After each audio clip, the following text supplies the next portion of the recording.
বৈশাখ মাসের শুক্লপক্ষে তৃতীয়া তিথিতে অক্ষয় তৃতীয়া ব্রত পালন করা হয়। এই অক্ষয় তৃতীয়ার সূচনা সত্যযুগে। সত্য, ত্রেতা, দ্বাপর ও এই কলিযুগেও একই ধারায় এই অক্ষয় তৃতীয়া ব্রত পালন করে চলেছে মানুষ।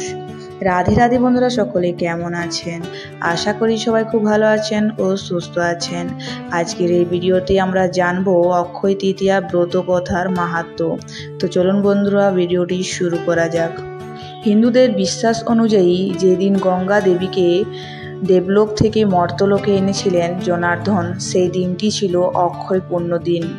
বলা হয় এই দিনে নিষ্ঠাভাবে দান ধ্যান পূজা অর্চনা করলে নাকি সংসারে সুখ শান্তি ঐশ্বর্য অটুট থাকে, অক্ষয় থাকে। বিশেষ করে যদি শিব পূজা, নারায়ণ পূজা, বিষ্ণু পূজা, গঙ্গা পূজা ইত্যাদি পূজা করা হয়।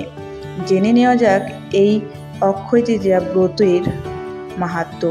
প্রাচীনকালে একজন নিষ্ঠুর প্রকৃতির ব্রাহ্মণ ছিলেন। তিনি ক্রোধী, জেদি আর খুবই বদরাগী ছিলেন।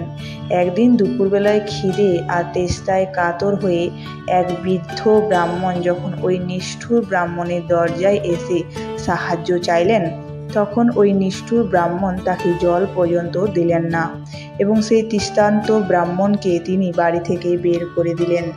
নিষ্ঠুর ব্রাহ্মণের স্ত্রী দূর থেকে এই দৃশ্য দেখে মনে মনে খুবই কষ্ট পেলেন। তিনি নিজের স্বামীকে এই কাজের জন্য তিরস্কার করে ওই বৃদ্ধ ব্রাহ্মণের কাছে গিয়ে তার স্বামীর দুর্ব্যবহারের জন্য ক্ষমা চাইলেন।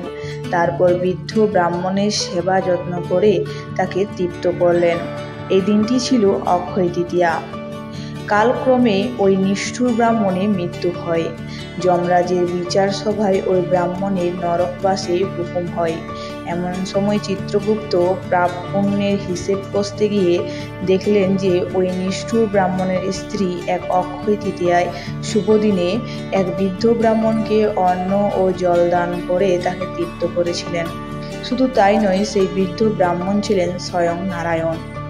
এই কথা চিত্রগুপ্ত যমরাজকে বলতেই যমরাজ ওই নিষ্ঠুর ব্রাহ্মণকে বিষ্ণু দূতদের কাছে দিয়ে আসার আদেশ দিলেন। যমরাজ তখন ওই বৃদ্ধ ব্রাহ্মণকে বললেন, তোমার পাপের সাজা স্বরূপ নরকেই ছিল তোমার উপযুক্ত স্থান, কিন্তু তোমার পুণ্যবতী স্ত্রী অক্ষয় তৃতীয়ার দিন বৃদ্ধ ব্রাহ্মণকে অন্ন ও জলদান করে তৃপ্ত করায় তোমার বিষ্ণু লোকে প্রাপ্তি হলো। এইভাবে ব্রতের পুণ্য ফলে প্রাপী একজন মানুষেরও বিষ্ণুলোকে স্থান হলো।